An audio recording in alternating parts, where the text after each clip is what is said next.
हमारी Indian constitution at work एक छोटी सी किताब है एनसीईआरटी की, आई डोंट नो 11th की है या 12th की, उसमें से मैंने 2 चीज़ें की थी, एक एफपीटीपी सिस्टम और एक जो अपना होता है presidential system, semi presidential system, इनका कुछ कंपैरिजन। तो ये कुछ 2 पेजेस थे जो मैंने इस बुक से किए थे, क्योंकि दिस टॉपिक इज़ इम्पॉर्टेंट, वो मैंने मल्टीपल टाइम्स रिवाइज़ किए थे, बाकी बुक नहीं की थी। एनवायरनमेंट के लिए और इकोनॉमी के लिए जो प्रिंटेड नोट्स आते हैं मैंने वही किए थे। शंकर आईएएस के printed notes for environment and similarly economy के लिए एक जो राव्स या राम्स के थे, I am sorry I am forgetting, तो ये वाला मैंने किया था। आई थिंक बुक के इन टर्म्स ऑफ कंटेंट ये सफिशिएंट है। इसके अलावा बजट और इकोनॉमिक सर्वे, मल्टीपल रिविजन्स, उसकी हर एक स्टैटिस्टिक, हर एक स्कीम का नाम बहुत थॉरली किया था।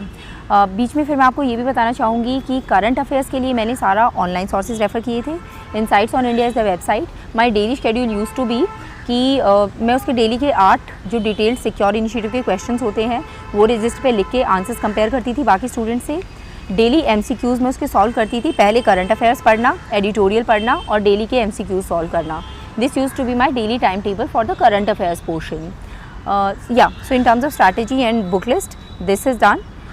For preliminary my advice to you would be, test series कोई भी करिए आप, एक ही कर लीजिए। मैंने एक ही की थी, बाकी लोग बोलते हैं कि कायदे से 2 करनी चाहिए, मैंने एक ही की थी इनसाइट्स ऑन इंडिया की, और मैंने इसे मल्टीपल रिविजन्स दी थी which is very very very important. ठीक है, कोई भी टेस्ट सीरीज़ करिए, स्पेशली फुल लेंथ टेस्ट पे फोकस रखिए, मल्टीपल टाइम्स रिवाइज़ करिए और उन क्वेश्चंस को मार्क करके जो आपके गलत हुए हैं उन्हें कई बार रिवाइज़ कर लेंगे ना, तो that will stick to your mind.